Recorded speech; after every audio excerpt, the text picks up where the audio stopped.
Yo, people are divided into two major camps. Those who think that all life evolved from non-living matter and lower life forms, and those who think that God created everything as is according to the Bible account. I have a problem with both camps, so I offer a third position. This issue is too complicated to explain in a short video, so if you're interested, see my WordPress posts on the subject. 1. Both camps base their positions on their own agenda. Most creationists gather information to support the Bible instead of impartial research. Most evolutionists gather information to counter conservative religion instead of impartial research. As Richard Dawkins said, Darwin made it possible to be an intellectually fulfilled atheist. Neither camp prioritizes the scientific method, which consists of systematic observation, measurement, and experiment. And admittedly, sometimes that's not possible as far as this subject goes. What that is observational science. And while the biblical creation account is wholly unscientific, neo-Darwinism and abiogenesis violate numerous scientific laws, such as Newton's laws and Mendelism. Yet both camps have the audacity to tell you exactly how everything came about in great detail. I, however, am wise enough to admit that there are too many things I cannot know about life's origin and development. 2. Most creationists believe that everyone came from Adam and Eve. Some say it happened only 6,000 years ago. Most evolutionists believe life evolved over 1 billion years and all humans came from a common ancestor in Africa. Neither camp has adequate archaeological documentation. The Garden of Eden probably did not exist, and the continent of Africa probably did not exist as is due to continental drift. There could have been only one giant continent years ago, or even 100 smaller continents. And both camps promote monogenism, a theory of human origins which posits a common descent for all human races. In consequence, many people try to force all the races into one brotherhood, which leads to endless conflict. I, however, support polygenism, a theory of human origins which posits the view that the human races are of different origins. This idea has lots of evidence to support it. 3. Are we animals? Yes and no. Creationists overemphasize our non-animal nature, breeding arrogance and disassociation from our biological needs.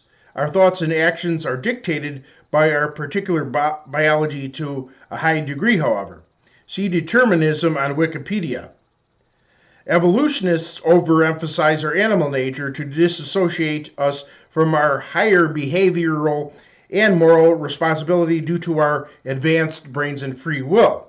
So understand the complete person. 4. Most creationists focus on defeating and destroying competitors as they focus on the bloody Old Testament. Most evolutionists focus on defeating and destroying competitors. 2, since they focus on the survival of the fittest principle. Yet Christians should know that Christ fulfilled the Old Testament, so they should focus on the uplifting New Testament instead. See Hebrews 7:18 and 19 and Hebrews 8:13.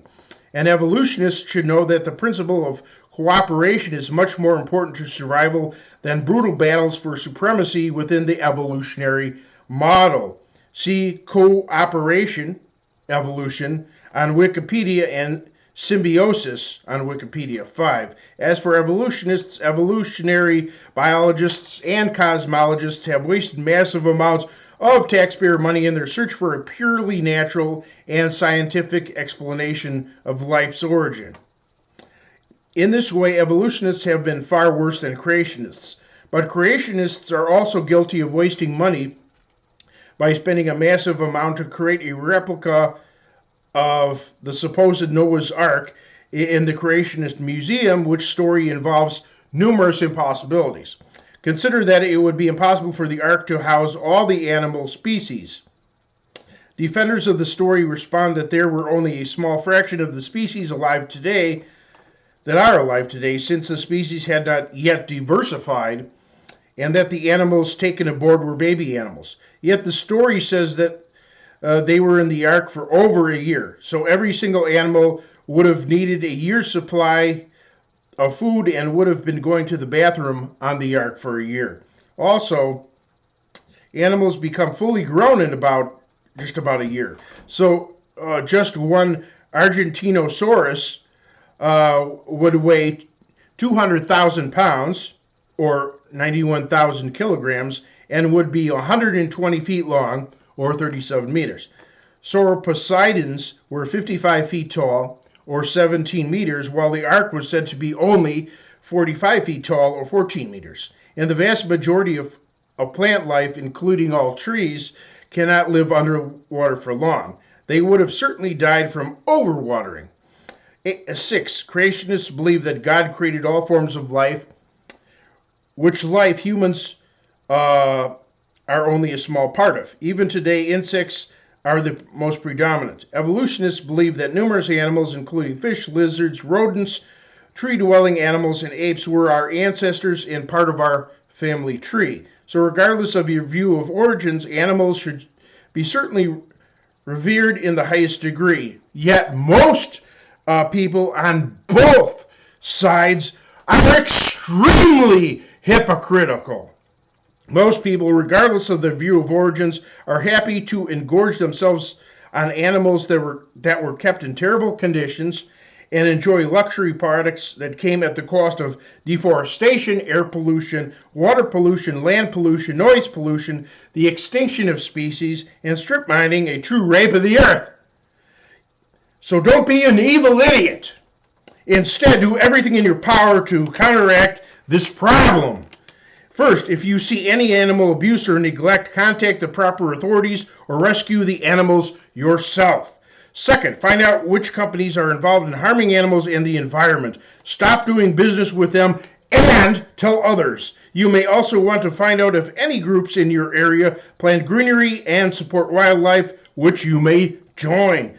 And if you're going to stay single and have no children, leave a will and donate all your money to animal rights and environmental groups, such as anti-abuse groups, breeding groups for animals, no-kill animal shelters, groups dedicated to preserving our ecosystem, groups that sponsor endangered species, and humane farming associations. And research beforehand to find out which groups are legitimate.